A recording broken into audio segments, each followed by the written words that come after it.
Hey again, this is number 5 for the week, down in the Chinese garden. This is the sort of up top part, and we were just down there before, and let's have a look, see, down there, so beautiful from up here. This is kind of a one if you can put up with my face and you put it on a big screen TV, just for a little bit even, because it's really pretty. And I don't say that a lot about all these gardens, but they really are. It's just gorgeous. Well, the view from up here, on the other side, there is the Waikato River. You can see this clubhouse across the river, and then you get to see the on the other side there's the sewage that's out, so not quite so pretty on the Waikato River side of things, but you can take some lovely photos from there still, and it's just nice. And you won't hear the distant hum of a chainsaw that's on the other side of the river. It's yeah, it's pretty. You can also see over there, over there, that's the gate we came in before. So you get the whole idea. And when we go out, you should go down there and through a door that leads out a different way. So it's kind of a real sort of thing instead of an announcing. Anyway, to finish off for this week, to the point, we're in Alma 51:16. This is an interesting one because this is when the Kingmen seek to change the law and get Paharan out. For some reason I always want to call Paharan Pikachu, don't know why. Anyway, weird. I get them mixed up with Lahonti, and Lahonti's king of the Lamanites. It's just names are not familiar. I've got to get better at this. Anyway, Paharan, not Pikachu, is the chief judge at this time. We know that this is, like, Alma had been the chief judge, and so that's what that role is, so we already know what that role is, and they were trying to get a king in instead. So the Kingmen caused problems, they went away causing problems somewhere else, so in trying to keep them under control, and this is what we're going to read in verse 16, Moroni had to take some forces over there and keep them in control, and while doing that,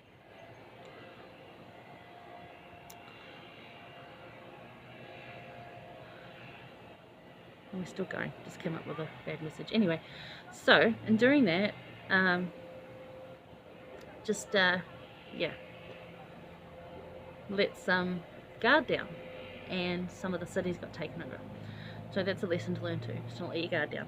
So in verse 16 anyway, it says, for it was his first care, and that's the key thing here, first care, to put to end to such contentions and dissensions among the people, for behold, this had been hitherto a cause of all their destruction, and it came to pass that was granted unto the according to the voice of the people. So that's when they went and put the dissension of the Kingmen to rest, basically. But in doing so, they left their guard down somewhere else and lost some cities that they had to gain back.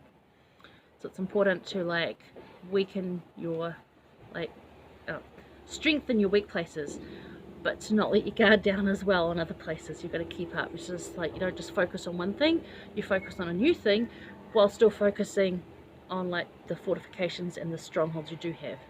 It's a good message to learn there. So the question I've got here is, how can you put an end to contention and dissension? Because this is actually quite a controversial thing. While it's encouraged to ask questions, to do questions, do it with the spirit of gaining knowledge, not with the spirit of trying to upset other people or just cause a problem. Contention, or push your point of view onto others, because you don't want to do that. It's you can talk about your point of view, and I like to do that, and I've got a couple of friends that we can do this with, but there's no you have to believe this or I'm not going to be your friend anymore. It's like, this is my point of view, and we can talk about it, and we can disagree completely and then have a hug and go away still friends. It's okay. So that's an important way to do it. And listening, educating, service to people, reasoning. For example, back in the first beginning of this week's reading is Zerahemnah, where he reasoned with him and offered him a deal, okay, give us your weapons, come and live like we do, or die, basically, because we can't have this going on. This is a time of war and they cannot have this going on, which is a bit sad, because Moroni didn't like killing people. He wasn't after bloodshed, and we can read this many times, that he was not one to like this. He didn't want to do this, but to keep the people safe, for the greater good of the people, he had to stop the dissensions and contentions. So I would hope that these days we have better skills at it. And what I really thought of, because Moroni and I use these as a last resort. He preferred peaceful means every time, and I would prefer using peaceful means. It's not always able to happen, and there's many discussions around this. I just try and, like, if it's not concerning me directly, I'll try and keep out of it. If it's going to affect my freedom, my family, or my religion, then I'll have a say, but I'll do it peacefully and with kindness, and always try education and understanding first.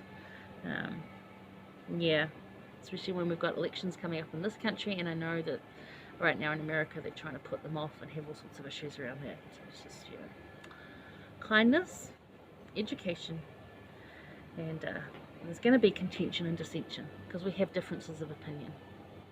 But it's okay to actually have differences of opinion and still be nice people. That's okay. If they're affecting your freedoms, it's another story. Okay, so I came up with a phrase though, peacemaker, because I think peacemaker kind of says it all. And peacemaker, interestingly enough, is not just a keeper of the peace.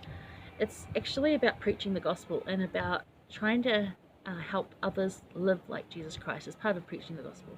Because if they're living in a Christ-like manner, then they're not going to be causing dissensions and contentions, are they? It's kind of a given. So try preaching the gospel in a kind, loving, Christ-like way, not in a you've got to believe this, or we're going to have a problem, because people don't like that, and there's a time to do it and a way to do it. But go link that with Mosiah 15, 11 to 14. Seems it's already morning. It's my alarm.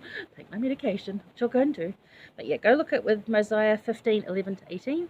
That one will link up nicely about preaching the gospel and preach Jesus Christ apart as a way of being a peacemaker. Well, that's my thoughts for this week.